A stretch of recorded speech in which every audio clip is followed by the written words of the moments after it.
We're going to work with agency today. When I plan these series of classes, I try to go from the basics, working with our body, usually working with the heart, working with the mind, and then going into how is that actually going to make a difference in our life. We're doing this work and we're still stuck in the same places and we don't have any new insights or new tools. We can't really make a change. It's not as helpful.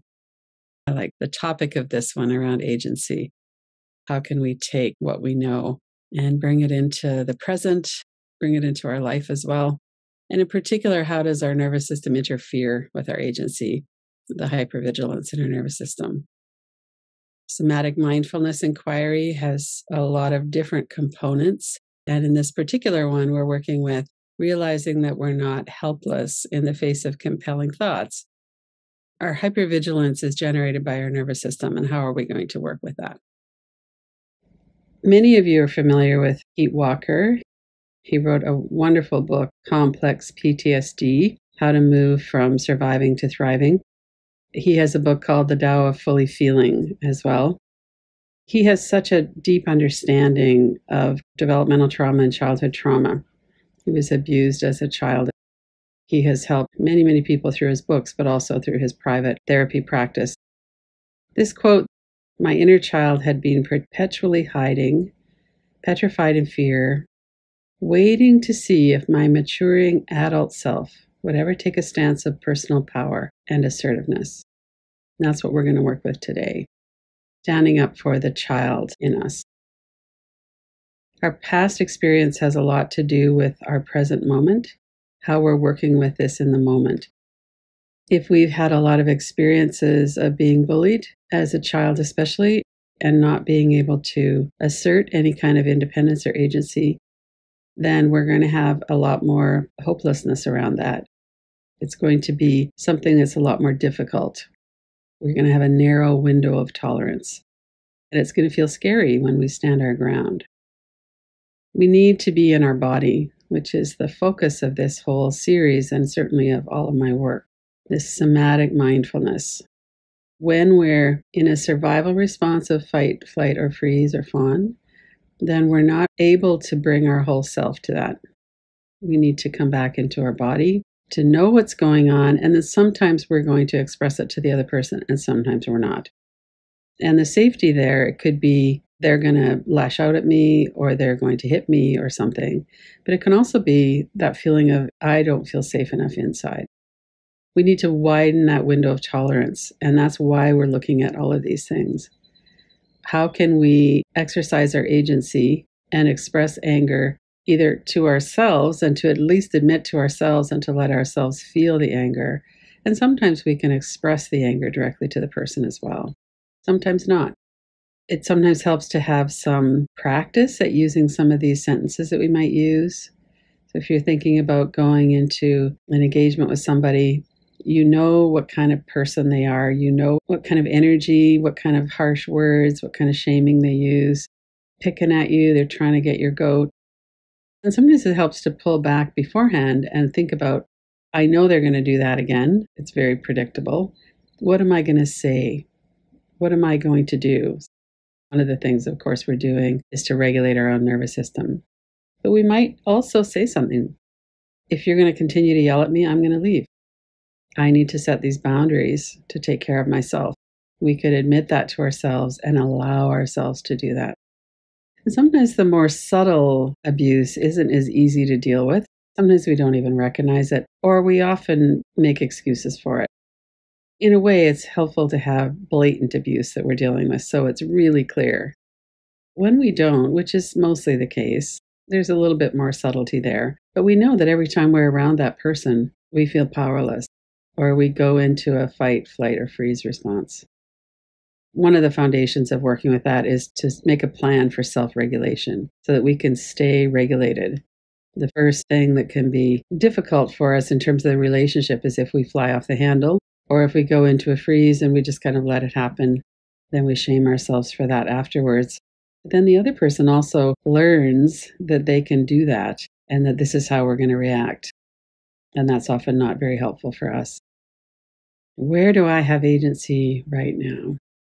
Bring to mind something in your world right now, in your personal world. And remember to be in your body. You could use cues of safety to look around the room. Is the danger that you're thinking about, that thing or that person that makes you feel powerless, is that here right now in the room that you're in? What we're doing is an inquiry where we're bringing it up, but it's not actually happening right now. The point that Michelle Johnson is making here is that when we're not in our body, that part of the reason we leave our body is a lack of safety. But when we're not in our body, we also can't really have that groundedness and that safety.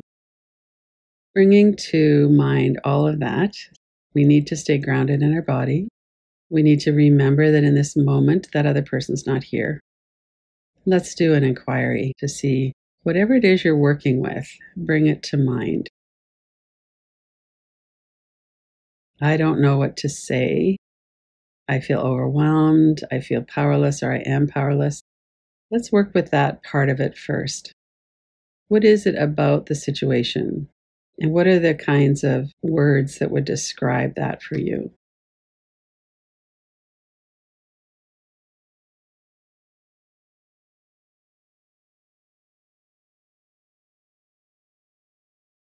It might be pictures or images. It might be the look on someone's face. It might be a sound of their voice. If it's images or thoughts, you might be putting them into a frame. Keep your eyes open, especially if you're starting to feel yourself drawn back into a memory of that, a traumatic memory. Put the image on a frame on the other side of the room. Notice the image, frame, space around the outside of the frame. We don't have to do that with every thought. Only if you're starting to feel yourself getting drawn into it, then you could work with that to break the trance. Take your eyes around the empty space a few times. Do some tapping. Remember to breathe. I don't know what to say. Could have a lot of history with it. Maybe you've tried many different things. You've tried being firm. You've yelled back at times. You've left the room. I don't know what to say. I feel overwhelmed. I'm powerless. We can't always work with any situation. Sometimes the situation or the person is beyond what we can actually work with. So, if that's the case, what we might need to do to take care of ourselves is to work with our boundaries. What could I do to support myself in this situation? Let yourself feel for a moment the energy of that in your body. I feel overwhelmed. I don't know what to do or say. This seems really intractable to me. I'm powerless in this situation. Now, that's not exactly true. We might feel powerless. Let's take a few minutes to work with some of these images, words, beliefs.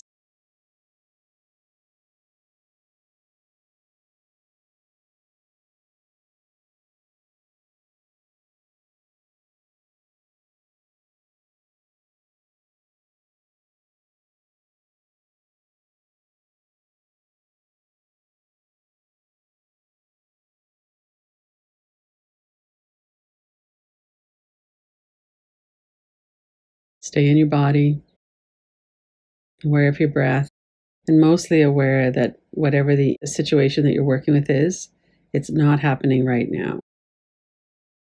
We're doing a somatic inquiry, and we're not actually in that situation.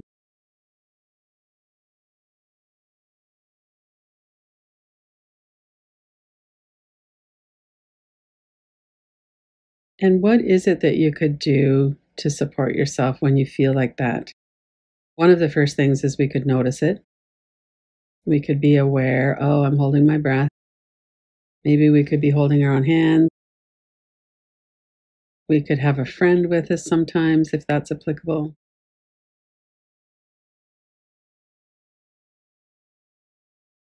Sometimes when we do a slow motion walkthrough ahead of time, it's helpful.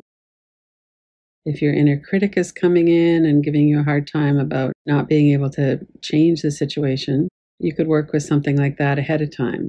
So that when you actually get into the situation, you have more agency. You're not being hijacked by the nervous system.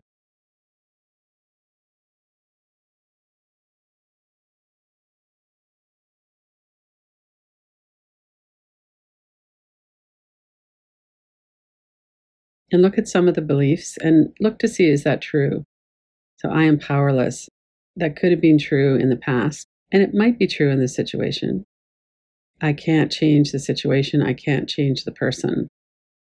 What are your other options? Let's take a moment now to go into that.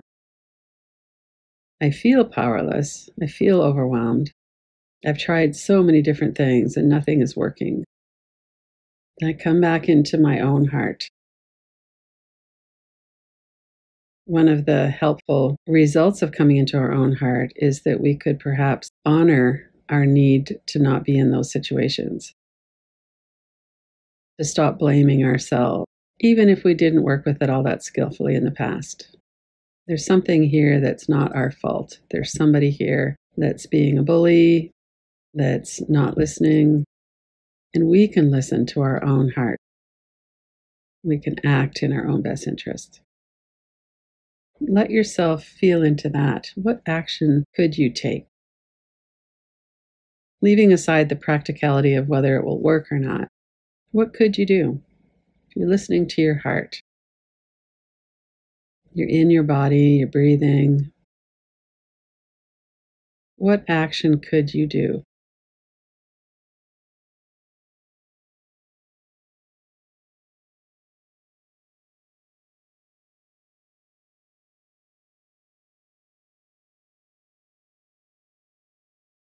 And what happens when you say, I can take action?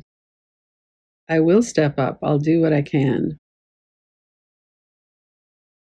If we think about that as a reverse inquiry, the answer in our body might be a flash of fear or despair. No, but I can't. I can't. I'm too scared. Or it's never going to work. So we could work with that. Pause, step back into your heart. Let yourself know what it is you're feeling.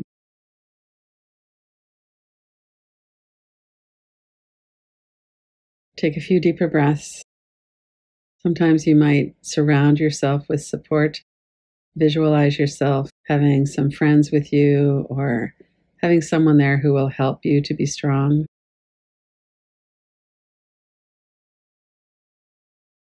You might work with that on an energy level, a felt sense. Bring forward something that you could do. And it might be to leave. There's not a right or wrong answer here. All of these relationship issues, especially these really intractable ones where we feel powerless, are quite complex. We might try one thing and it works a little and then it doesn't. There's all kinds of ways that we could work with it. Often these circumstances are long term and the other person is pretty predictable. If you have a boss who's a bully and you're scared of them, they're not going to stop being a bully next week. We have to figure things out. We could leave, we could take some kind of action directly with the person. We could change how we feel about it inside. We might go, well, that's not something I can have an impact on. I will do these three things that will help to protect me. And when I'm in a meeting, I'm going to focus on loving kindness to myself. Let's take a minute to feel into that. What comes to mind that you could do? And see yourself doing it, feel yourself doing it.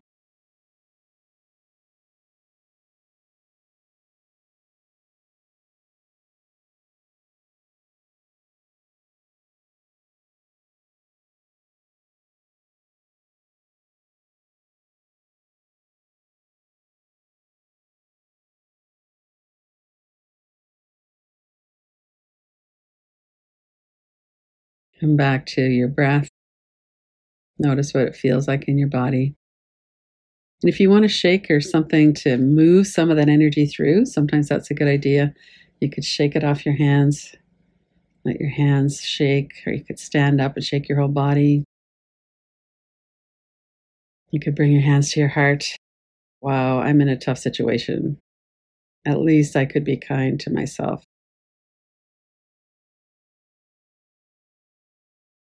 Open your eyes if you have them closed. Look around the room again.